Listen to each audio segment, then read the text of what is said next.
What is going on, guys? It is Gage again from Indoor Inverts. It is Sunday the 11th, so it is the day of the Show Me Snake Show, which is the big reptile breeder show in my city. I'm going to go and check out and see what's there. I don't really know what I'm planning to get. I definitely want to get some new roaches. I always like to cycle new roaches so my stuff doesn't get inbred. And other than that, I just like to look around. I like weird stuff. I like bugs. I like invertebrates. I like all kinds of stuff. So let's just go see what we can find. Okay, guys, we are back from Missouri with our creatures. I'm going to go ahead and show you guys what I got. First of all, least interesting, I got some red runner nymphs just to add to my colony. I like to keep my genetic variety mix just so I don't get inbred. So anytime I see some roaches that I need, I usually get them. I also got some new roaches that I never heard of before. They're called shadow roaches or P. nigra. I still have to look into these. I don't really know much about them. I looked like basic care and stuff. But basically, they kind of look like little really dark centurion nymphs or hisser nymphs. Let's see if I can find one in the substrate here. Looks like we got some carrot. There's one. Okay, here we get it to focus better. So let's see, it's just like a really dark looking hisser nymph. But yeah, pretty cool. I'm excited for these guys. Always excited to have a new roach. I'll probably just keep these guys in the deli cup for now. Throw a piece of cork bark or something in there. Because there is only 5 of them. And they are pretty small, so I don't really see the purpose of putting them in a much bigger enclosure. The next animal we got was pretty unexpected. I got this injured little crawfish for $3. Actually, from across the room, I thought it was some kind of big shrimp at first, and I was really excited to see him. But as you can see, it looks like it's really bright. Looks like his claws are starting to grow back right here. But yeah, I got him. I'm going to go ahead and throw him in that 20-gallon long. I wanted to put an axolotl in. They had axolotls there, but honestly, the price was really, really high, and there was something else I was much more excited to get. So we're going to go ahead and acclimate our crawfish, leave him floating in there for, 20, 30 minutes, the standard, so that way he can adjust to the water temperature, blah, blah, blah. Now, the last thing I got, I'm very excited for. This is something I've been wanting to get, 7 years, ever since I first heard about him. I got myself a Solomon Island tree boa. Really, really, really excited about this boy. Here, let's see if I can crack the lid a little. Well, here, I better not because my cat's coming around. I don't want my cat messing with the snake. But yes, here's the snake. Let's see if I can find his face. Is that your face? No. There he is. There's his eye. But Solomon Island tree boa, these guys are kind of obscure. I don't know if they're obscure all across the states or just in my area. But I saw these guys, picked out my favorite one, and knew that I pretty much had to get one. And then I also got a little enclosure for him right here. I have a lot of the things that I need to set this enclosure up. Like I already have substrate. I had a light, for example. But I do need to run to the pet store to get a new bulb. While I'm there, I'm also going to get him some food and a bunch of stuff to deck this enclosure out. Some stuff for him to climb around on, hide in, a water dish. If not, I'll just use the tub for a water dish. But yeah, I'm going to go get this tank set up, guys. Back from the pet store. I got all the little stuff I need to set up the tank right here. But first, there's some things I want to do. Namely, I want to take a trash bag, cut it up, and then I want to tape it to the sides and the back, because that way the enclosure will retain more humidity. It's an open air enclosure, so obviously it's not going to retain humidity very good. So I'm going to do that. Just cut up a trash bag and tape up the back and the sides. We got our sides covered, everyone. It's not the prettiest thing in the world, but it's definitely going to be more efficient at holding humidity. I'm probably only going to have to spray it once a day instead of like 2 or 3 times a day. these snakes do like at about 50 to 75% relative humidity. And I want to make sure our buddy is happy. Here he is right here. I've decided to name him Stimothy. And I'm sure he's been pissed off in this cup all day. It's also been about an hour. I just left the crawfish in the whole time I went to the pet store. So he's plenty acclimated. I'm going to go ahead and put him in the new enclosure. There he goes. Kind of fell on his side.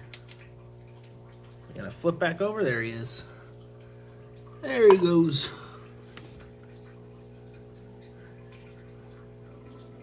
In his giant 20-gallon long. Alright.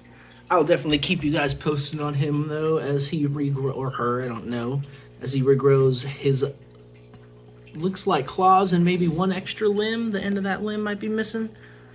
Hard to tell, but I will keep you updated on this magnificent creature.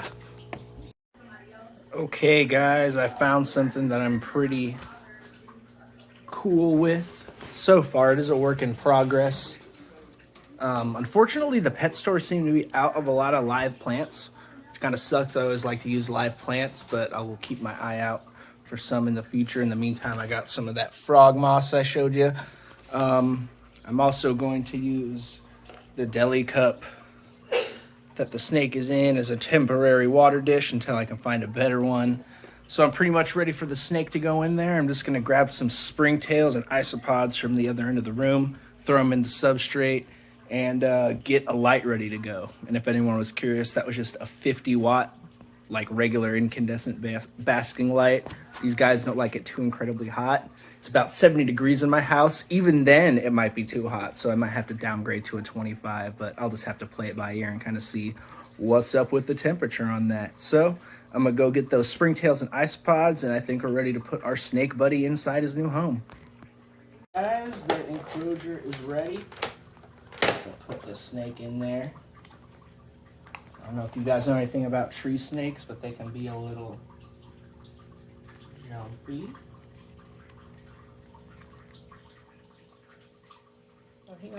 He seems pretty chill. Closer look at him.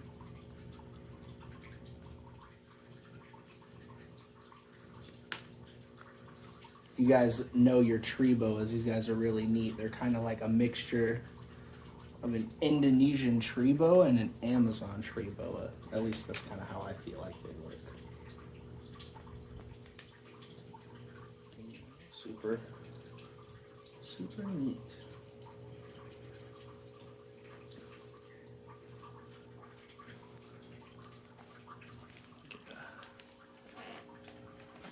Oh, focus. So this is Stimothy. Here, let me try to, there we go, get a better shot. Perfect. So this is Stimothy. And he's been cooped up in that little cup all day. So let's go ahead and get him in his little home. He sees his vines and he knows what's up. I think he just peed a little bit, but that's okay. Or actually, that's just this Reptile bark.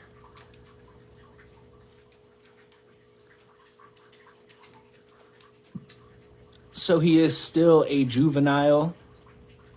So I think this is a pretty good size enclosure for him. I might need to rethink these vine situations, but I do have a 100-gallon mesh enclosure downstairs that I plan to move him into as he grows.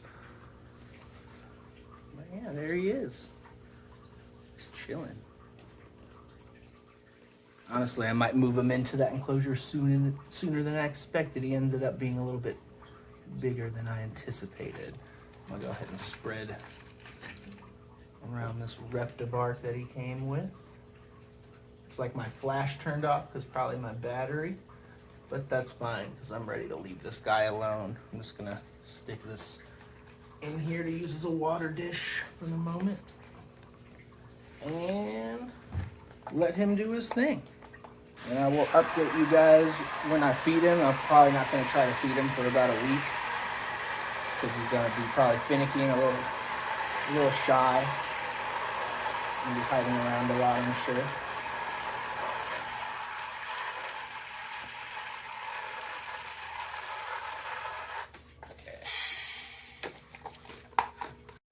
So it is the next day, and we already have an update on Stimothy. He pooped last night, which I'm pretty surprised by. I didn't expect him to be that comfortable because it's only been one day. And he's been on the bottom of his enclosure a lot. And the salesperson explained to me that he leaves the frozen thawed mice for the snakes on the bottom of the enclosure, which kind of leads me to suspect that the snake might be a little hungry. And also you might notice that the cage looks a little bit different. The palm plant at my work was dying, so I just took kind of a couple of the fronds and threw them in here to give a little bit more vertical decoration and hiding spots. And Stimothy seems to enjoy. I can't really. He's hiding right now. I think he's going in his log.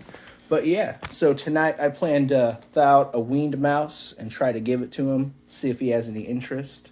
These guys are crepuscular, so he probably won't eat until I turn the light off anyway. So we're going to try that. And I will keep you all posted on that.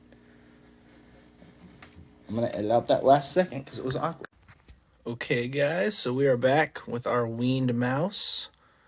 And let's see if our snake is hungry.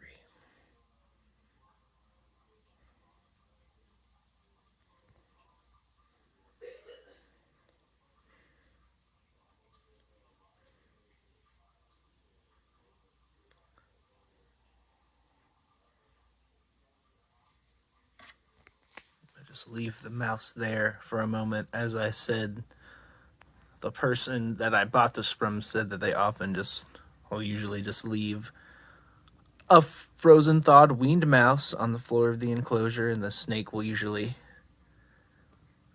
take it as it wants to. Let's give it a moment. It looks like he's definitely smelling the mouse.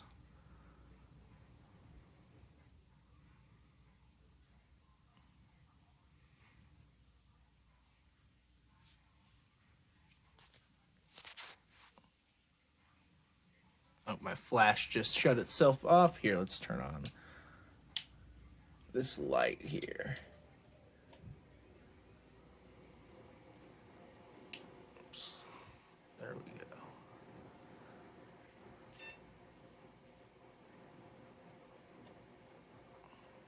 Actually, you know what? I think I'm just going to set up a little tripod and a time lapse to see if the snake has any interest over time. So I'm just going to hurry up and go get my tripod and see if I can't get that rolling for you guys.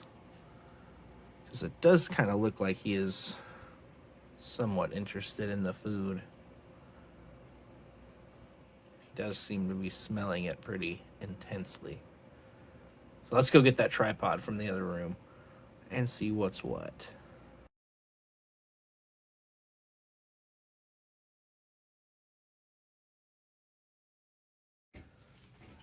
So, as you saw, Stimothy didn't eat during that time lapse. I think I scared him when I hopped up and ran to go get that the tripod in the other room. Probably caused a lot of vibration. But since he did seem interested initially and sniffed it all over, I'm going to leave the weaned mouse in there overnight.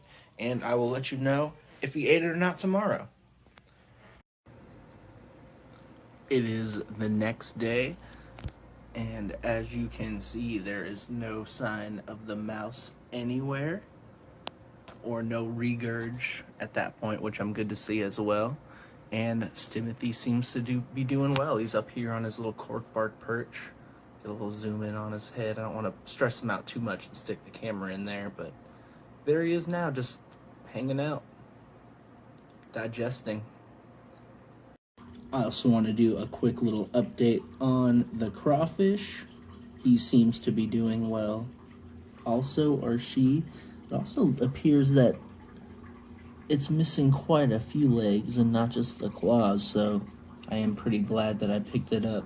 Hopefully it'll have a better chance to molt and regrow some of them limbs back in this 20-gallon tank that it pretty much has to itself. I mean, there are 2 mystery snails in here. Here's one of them, and there's like 4 ghost shrimp as well. Oop. Did a little dive there. But yeah, there's a whole bunch of little brown algae and mullim for him to munch on. Just, yeah. Just hoping the best for this guy. Kind of always wanted a crawfish, and I couldn't pass up for just $3. He's really cool. And hopefully he'll get to be his full adult size, which will be about 5 inches. Oh, I think I spooked him. Oh, there's our other snail too.